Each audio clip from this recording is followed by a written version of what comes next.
Rangpur medical college হাসপাতালের মর্গে রাখা এক লাশের 2 চোখ গায়েব হয়ে গেছে। মৃত ব্যক্তির স্বজনদের দাবি, অজ্ঞাত একটি চক্র চোখ দুটি চুরি করেছে।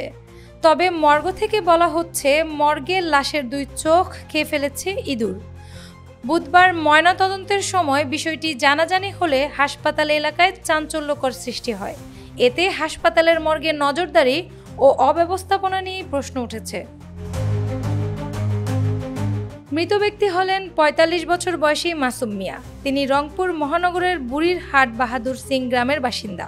পারিবারিক সূত্রে জানা গেছে, গত মঙ্গলবার সকালে ধান কাটাকে কেন্দ্র করে মাসুম মিয়ার সঙ্গে তার শ্যালক সাইদুর রহমানের কথা কাটাকাটি হয়। এক পর্যায়ে সাইদুরের লোকজন দেশীয় অস্ত্র নিয়ে মাসুম ও তার পরিবারের সদস্যদের উপর হামলা চালান। গুরুতর আহত অবস্থায় মাসুমকে রংপুর মেডিকেল কলেজ হাসপাতালে নেওয়া হলে চিকিৎসকরা তাকে মৃত ঘোষণা করেন। এ ঘটনায় মাসুমের মেয়ে মারুফা বেগম বাদী হয়ে পরশুরাম থানায় সাইদুর সহ 3 জনের বিরুদ্ধে হত্যা মামলা করেন। ওই দিন দুপুরে পুলিশ মরদেহটি ময়নাতদন্তের জন্য হাসপাতালের মর্গে পাঠায়।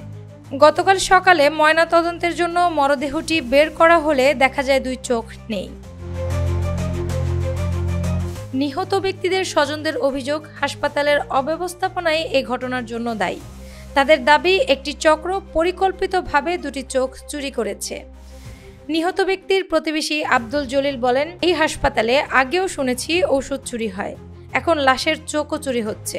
লাশও এখন নিরাপদ নয়। তবে হাসপাতালের মর্গে ইঁদুরের উৎপাত বেড়েছে। প্রায়ই এই ধরনের ঘটনা ঘটছে বলে দাবি করেন ওয়ার্ড মাস্টার মানিক ইসলাম। নাম প্রকাশ না করার শর্তে হাসপাতালের একজন কর্মচারী বলেন, হাসপাতালের মর্গের অবস্থা খুবই খারাপ। ইঁদুরের উৎপাত বেড়েছে। বারবার বলার পরও মর্গের সুরক্ষায় কোনো ব্যবস্থা নেয়নি কর্তৃপক্ষ।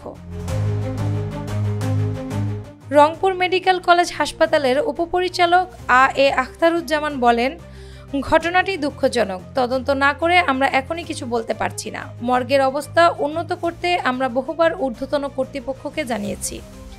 রংপুর মহানগরের পরশুরাম থানার ভারপ্রাপ্ত কর্মকর্তা মাইদুল ইসলাম বলেন, কী কারণে লাশের চোখ ছিল না তা খতিয়ে দেখা হচ্ছে। তদন্ত শেষে বিস্তারিত জানা যাবে।